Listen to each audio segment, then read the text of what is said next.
exministro de Economía. Bienvenido a RPP, señor Castilla. Gracias, Jorge. Y también está con nosotros Luis Roel, abogado constitucionalista y exparlamentario. Bienvenido, doctor Roel. Buenas noches, muchas gracias. Muy bien, esta movida de la presidenta Dina Boluarte, ¿ha servido realmente para algo o ha servido simplemente para que el público pueda tener alguna idea de que ella quiere hacer cambios, pero no la dejan? No sé, ¿cómo lo ven ustedes, señor Castilla? A mí me ha parecido muy sorpresiva el relevo del ministro de Economía, porque recordemos que el ministro Salardi asumió el cargo a inicios de febrero, ha estado poco más de 3 meses, y hacer cambios tan súbitos en una cartera tan sensible como economía, pues no le hace bien al país. La verdad que no entiendo las razones para su salida. Lo cierto es que el ministro Salardi comenzó con, creo yo, el respeto y la credibilidad del sector empresarial, con una agenda para regular la economía, bajar los costos de transacción que impiden que las inversiones se den, destrabar proyectos, y un acercamiento genuino y muy productivo con el sector empresarial, que es quien mueve la economía, genera empleo en el país. Entonces, este cambio yo no lo entiendo, honestamente, y lo que añade es incertidumbre en un año preelectoral, donde van a venir mayores presiones de gasto por parte del Congreso, por parte de los gobiernos regionales y otros ministerios. Por lo tanto, me parece inoportuna, me parece que esta falta de continuidad le va a pasar factura al país.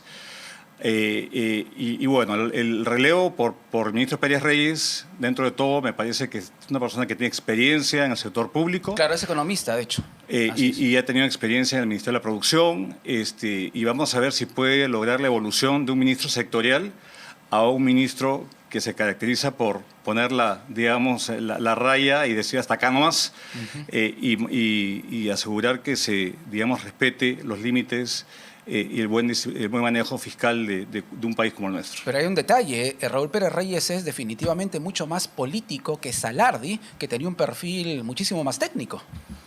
Bueno, yo le he visto al ministro Salardi, no ha habido suficiente tiempo para verlo en acción, claro, pero una persona que yo pensaba que era convocante y que conocido en regiones por su trabajo en proinversión. Ahora, el ministro Pérez Reyes tiene experiencia política, se ha fogueado con problemas no menores en el aeropuerto Jorge Chávez y problemas en su sector de distinta índole, pero veamos que una cosa es manejar transportes y otra cosa es manejar el despacho del Girón Junín. Con economía y finanzas, en un año como este, es muy presionado y es una cartera muy delicada en esta coyuntura.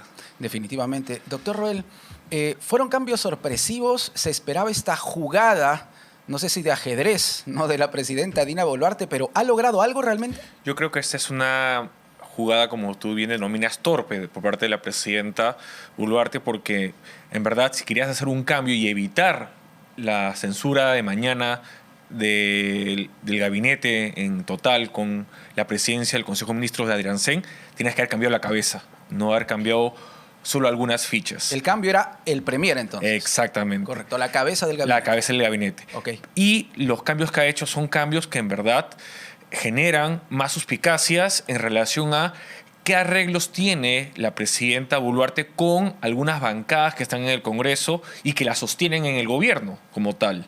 Por ejemplo, yo creo que la salida del ministro de Economía y Finanzas, Salardi, tiene que ver con la reducción, por ejemplo, de 14 programas sociales. ¿Y por qué? Si tú realizas 14 programas sociales, ¿qué reduces también? No solo la eficiencia, garantizas la eficiencia y reducción de costos, pero también de puestos de trabajo. Claro, de hecho que los trabajadores habían salido a las calles, ¿no? A exigir una explicación por parte del Ejecutivo. Pero sí, ¿y eso qué significa? Menos cuota de repartir entre tus aliados. Entonces, claro, un ministro como Salardi, que es un ministro técnico, que ve las cifras macroeconómicas y no ve este juego político pequeño que tiene la presidenta con diferentes aliados, tanto regionales como nacionales, le ha costado caro. Yo creo que para Dina Boluarte, un ministro de Economía, un ministro que sea técnico en la actualidad, no le sirve, sino ella necesita un ministro que más bien, o ministros, que sean los populares ayayeros, los que le carguen la cartera, los que le digan que todo está perfecto, que vivimos el país de las maravillas y que no hay que hacer ningún cambio, y más bien los cambios que se hagan siempre en favor de mantener el gobierno hasta el próximo año, en julio de 2026. Señor Castilla, el exministro Salardi no solo tenía un perfil técnico, sino que había conseguido la aprobación incluso de Confiep, de los inversionistas. Parece incomprensible retirarlo en este momento, sin duda delicado para la economía. Decía el doctor Roel que se buscaría un perfil más político, pero ¿esto no es contraproducente? Absolutamente, ¿no? Y abonando un poco a lo dicho por Luis, hay muchas razones, uno puede especular múltiples razones. Claro. Lo que ha dicho creo que responde a... Esto es un cambio, acordémonos que el 28 de julio pasado la presidenta anunció la creación del Ministerio de Infraestructura. Parece que eso no ha volado, entonces se ha decidido hacer más bien lo que quizás tuvo sentido, que es aglutinar a una serie de programas de inversión pública más bien en el ANIN, en la Autoridad Nacional de Infraestructura. Yo no sé si eso se hizo con conocimiento de la presidenta o si es que eso atentó contra otros móviles más políticos de la presidenta. También está el tema del sueldo, del aumento del sueldo de la presidenta a través de cuando se filtró un informe del MEF sustentando ese incremento. Claro. Esto obviamente responde al pedido del premier o de la presidenta. Esto no van a ser motu propio del MEF en absoluto. Hay la ley de servir, pero va a depender de que alguien haga el pedido. Entonces, yo la verdad que creo que es inoportuno porque se está jugando con las expectativas de los agentes económicos. Estamos en un mundo que todavía tiene nubarrones en el horizonte, pese a las treguas que se han conseguido recientemente entre China y Estados Unidos. Nuestro país es vulnerable a shocks y tiene que manejarse de manera disciplinada y de manera prudente. Entonces, la lectura, yo no creo que haya una farra con Pérez Reyes, pero definitivamente que los ministros de hoy en día son menos ortodoxos de lo que eran en el pasado. Claro. Y creo que se requiere disciplina y ortodoxia en este momento, donde hay que recuperar, digamos, el manejo fiscal, cumplir las reglas fiscales. El Consejo Fiscal ha tenido comentarios bastante críticos de las gestiones y creo que tienen razón. Hay que apuntalar la disciplina fiscal para no erosionar un activo importante que ha sido nuestra fortaleza en el manejo de las cuentas públicas. Definitivamente. Doctor Roel, paradójicamente estas últimas movidas de la presidenta Dina Boluarte parecen haber tenido el efecto contrario, ¿no? Horas después, Fuerza Popular, reitero, con sus 21 integrantes, señaló que iba a votar a favor de la censura. Entonces, ¿qué puede pasar en la jornada de mañana, en el pleno de mañana que se ha convocado precisamente para ver estas 4 mociones de censura? Vamos a los 2 escenarios, ¿correcto? Si es que se procede a la censura del todavía premier Gustavo Adriancén, ¿qué puede pasar? ¿Y qué pasaría si Adriancén renuncia en las siguientes horas? A ver, primero sobre la pregunta de Fuerza Popular. Yo creo que Fuerza Popular se ha dado cuenta que estos cambios no lo favorecen en esta alianza que tiene con el gobierno no dicha, en donde obviamente APP siempre es el beneficiado. APP, el partido de Acuña, es quien tiene más ministros y ahora va a tener uno adicional con estos cambios, pero Fuerza Popular pierde peso en el gabinete o no tiene a su representante. Y acuérdense que es Fuerza Popular y APP quienes sostienen el gobierno, pero quien se beneficia siempre es uno de ellos y no Fuerza Popular. Claro, en ese caso APP. El partido de César Acuña. Exactamente. Okay. Entonces, claro, si en estos cambios no se ve favorecido, lo único que le queda a Fuerza Popular es reclamar, pero claro, bajo el móvil de bueno, hay que censurarlo porque es ineficiente, es ineficaz, la lucha contra la criminalidad, pero en verdad es porque se han sentido que no han participado en la repartija del poder. Eso es por un lado. En relación a las preguntas sobre qué va a pasar, si hoy se concreta la renuncia y es aceptada por la presidenta de la República, porque Adriancén puede renunciar cuantas veces quiera, pero al final quien le acepta la renuncia es la presidenta. Entonces, atención, no solo se necesita que presente la renuncia, sino que la mandataria la acepte. Claro, exactamente. Okay. Y luego de ello, que se designe a un nuevo premier y que este premier proponga a un nuevo gabinete. Porque no es de que cambio las piezas, ¿no? Cambio al presidente del Consejo de Ministros, pongo a otro y el gabinete se mantiene en un status quo. No, porque como dice la Constitución, quien propone a los ministros y luego acepta es la presidenta. Y quien propone es el premier. Entonces, primero designas al premier, el premier te propone a ministros y la presidenta los acepta y obviamente luego firma las resoluciones supremas que lo designa. Y esto va a depender, como hemos señalado, de que si Adriancén renuncia y esta renuncia es aceptada por la presidenta. Si fuera esto así, mañana el Pleno ya no tendría razón de ser porque la única agenda que tenía el Pleno de mañana era ver las 4 mociones de censura. En caso de la renuncia de Adriancén, entonces se suspende el Pleno de mañana del Congreso. Claro, ya no tendría razón de ser porque claro, la única punto de agenda, el único punto de agenda del Congreso claro, para mañana era eso. ¿Y si no renuncia Adriancén? Y si no renuncia a Adriancén, mañana se dará el Pleno y lo más seguro es de que lo censuren.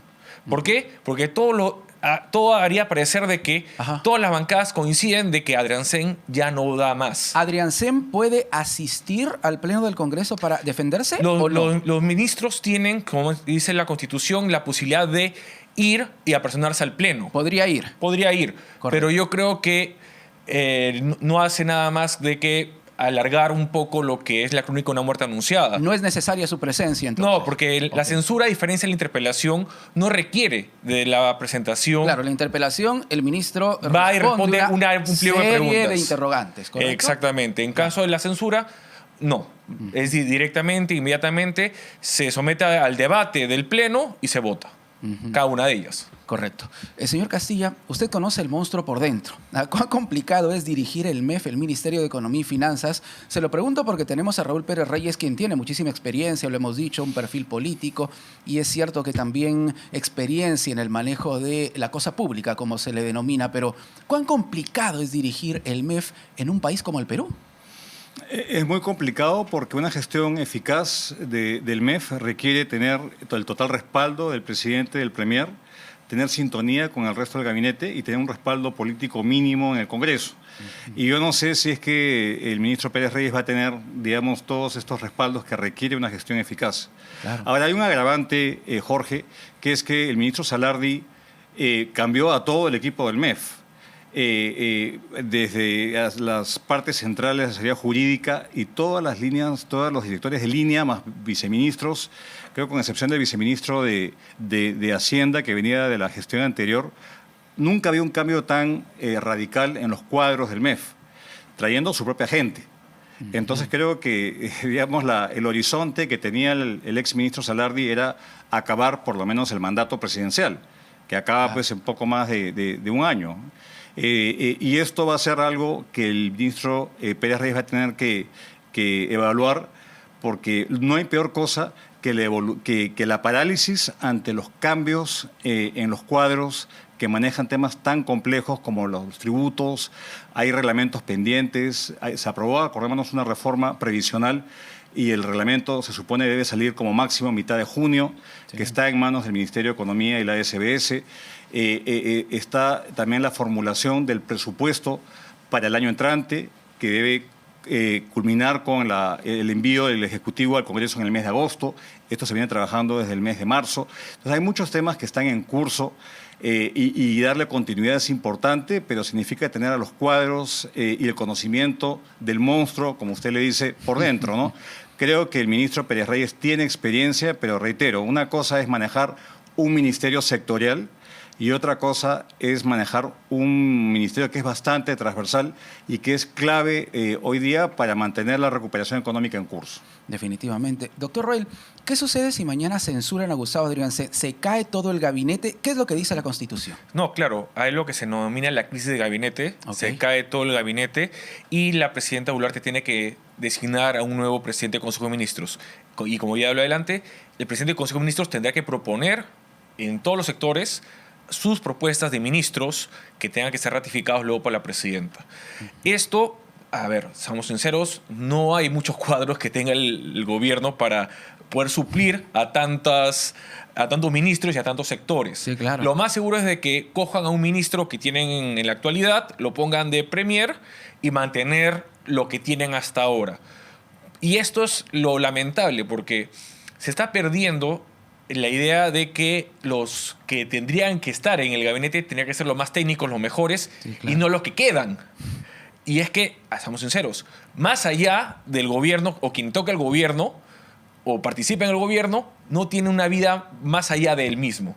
Miren a Santibáñez. Santibáñez, como ministro interior, terminó su censurado, luego tuvo unas vacaciones, según él, hizo entrar a un estudio y ahora ¿dónde está? Sí. Dentro del gobierno. Sí. Porque se busca reciclar dentro del aparato estatal porque es lo que les queda.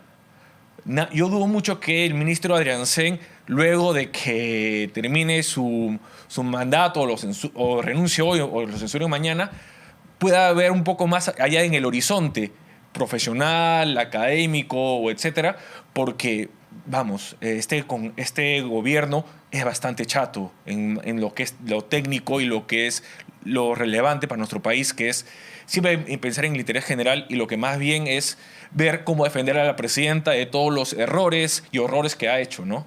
De repente le crean una oficina, ¿no? Como el caso del señor Santibáñez. Claro, le van a crear una oficina de tal vez de imagen de la presidenta.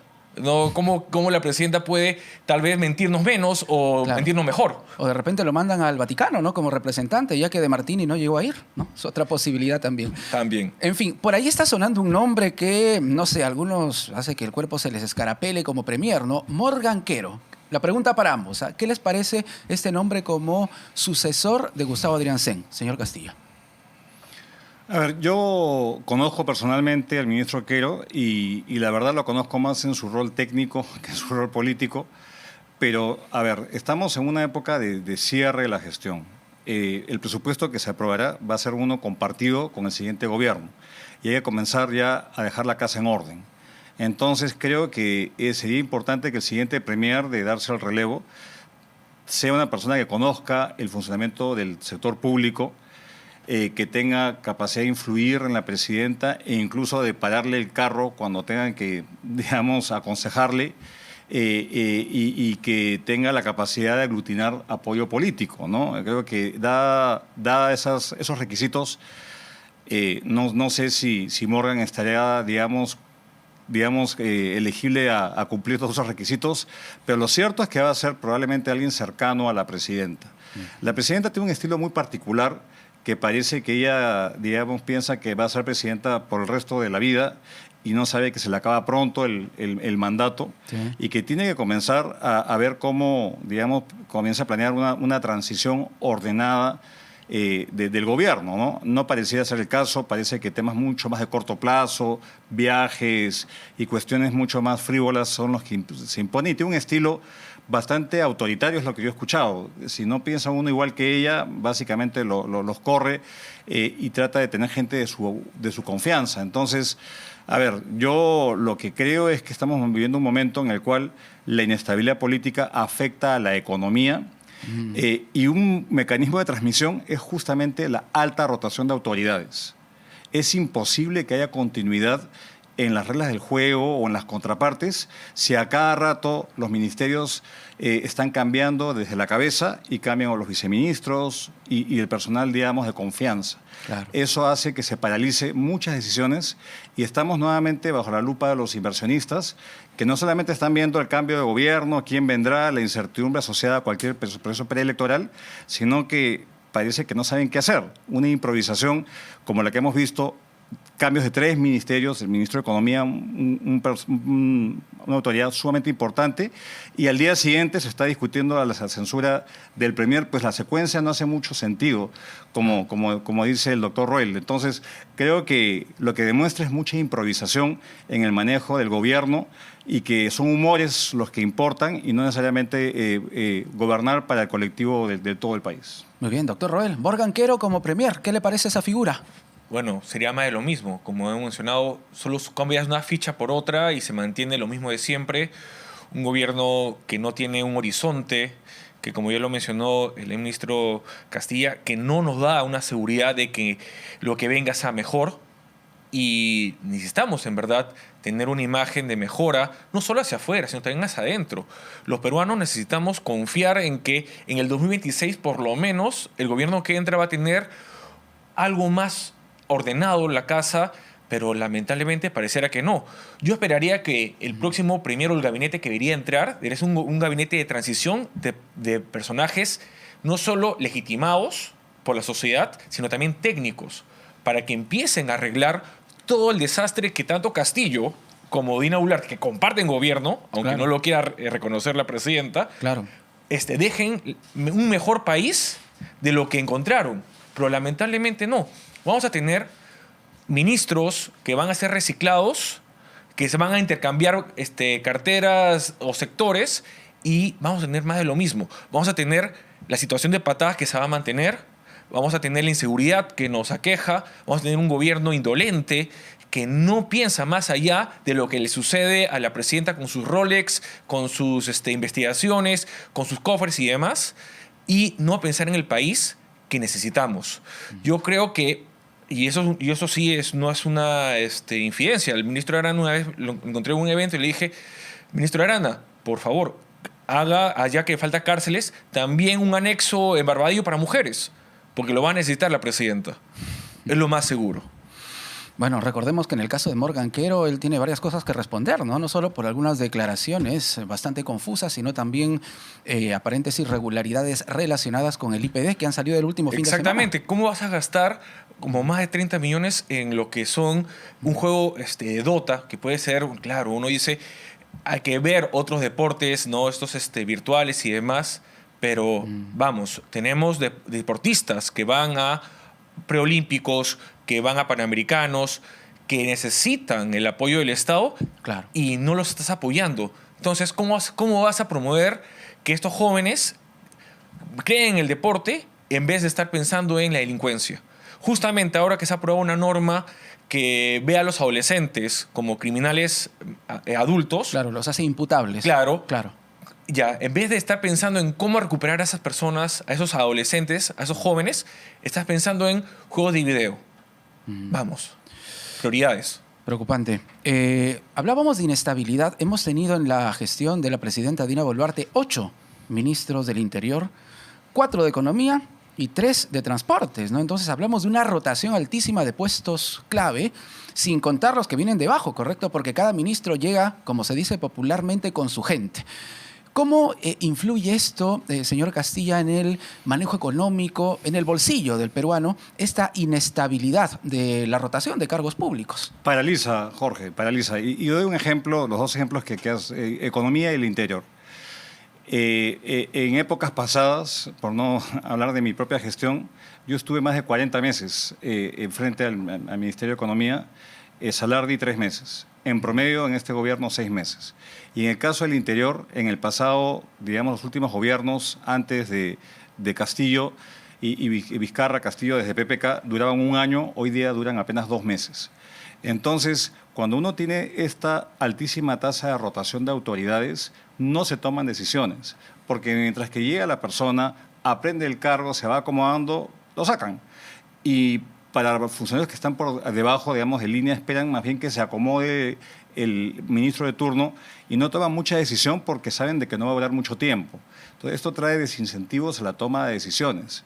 Y lo que traía el ministro Salardi era, obviamente, tratar de impulsar y acelerar muchas decisiones. Él tenía en cartera algunas adendas, por ejemplo, de contratos de concesión que expiraban, que podían renovarse y esto movilizar inversiones. Tenía una agenda muy importante que yo creo que ojalá que el ministro, digamos, Pérez Reyes la mantenga. Yo estoy confiado que así será. Pero uno no sabe finalmente cuáles van a ser los entretelones. Y en seguridad, la seguridad hoy día es el problema central de los peruanos. Claro. Claro. Esto es un impuesto, como lo he hecho reiteradas veces, a la base de la economía que sufre extorsiones de manera diaria y nos pone un tope al crecimiento económico. Entonces, en lugar de crecer 3% y proclamarlo como un gran logro, podríamos crecer fácilmente al 5% si logramos tener un país más estable y más seguro, cosa que lamentablemente no está en las capacidades del gobierno de encarar, y mucho menos con esta altísima tasa de rotación que nos hace ver pues, como un país raro. Nos miran de afuera y dicen, ¿qué pasa en el Perú? Que no pueden tener pues, un ministro por más tiempo de 2 o 3 meses. Yo he recibido llamadas de agencias de rating, de inversionistas de afuera, pidiéndome mi explicación y le digo, no sé por qué ha salido el ministro, esto es inusual, no ha ocurrido en el Perú. Y lo que demuestra esto es que no se valora la continuidad en políticas públicas que deben tener un horizonte y en el entorno para efectivamente pensar en políticas públicas que beneficien a la población y no ser reactivos a digamos, a los designios del presidente de turno o cualquier agenda política que puede estar primando. Entonces, esto no le hace bien al país. Si es Morgan Quero el premier, bueno, ojalá que pase el voto de investidura y ojalá que tengamos él, si fuese el caso, que él dirija el gabinete, que sea el último premier de este gobierno, porque nuevamente la inestabilidad es sinónimo de inacción y eso paraliza decisiones que los peruanos estamos esperando. Doctor Roel, sobre el punto que había tocado el señor Castilla, ¿qué pasa si el nuevo premier, si es que lo censuran, correcto, estamos poniéndonos en ese escenario, no pasa el voto de investidura? ¿Qué puede suceder? Gustavo Adriancén amenazó con que la presidenta, digo que es una amenaza, así lo tomaron varios congresistas, claro que sí, podía disolver todavía el Congreso de la República. ¿Esto es así? Bueno, claro que sí. Incluso lo han mencionado otros congresistas de que, bueno, si hay un nuevo premier y inclusive es un premier que no es del gusto del Congreso, bueno, pasará el voto de investidura, pero luego que pase julio, donde ya no se puede disolver el Congreso, porque no se puede disolver el Congreso en el último año de legislatura. Entonces, tú no puedes disolverlo entre julio de 2025 y julio de 2026. El Congreso tácticamente puede decir, muy bien, te esperamos hasta después de julio y en agosto, si tú has querido chantajearnos o nos has querido amedrentar con el voto de confianza o la negación del voto de confianza, luego viene, si quieres, la censura del ministro de tu gabinete o inclusive la vacancia presidencial. Claro. Y esto es un juego claro, el juego político entre el Congreso y el Ejecutivo, que hasta ahora han tenido una alianza muy cercana por las dádivas y favores que puede haber del gobierno hacia ciertos grupos del Congreso, pero que esto se puede ir terminando cuando ya inicie lo que es ya el año electoral como tal, donde ya existan las internas, donde ya se perfilen algunos candidatos presidenciales, algunos candidatos congresales, tanto para diputados y senadores, y que obviamente pongan ya una agenda contraria o opuesta a la agenda del gobierno, que como sabemos es una agenda de solo la presidenta, no es una agenda país. Definitivamente. Bueno, estas horas nocturnas van a ser decisivas, ¿no?, para el futuro de Adriancén y del país, realmente. Gracias a ambos por estar con nosotros. Miguel Castilla, Luis Roel, analizando este escenario político tan complejo que vive el país. Aquí en Las Cosas Como Son. Volvemos con mucho más.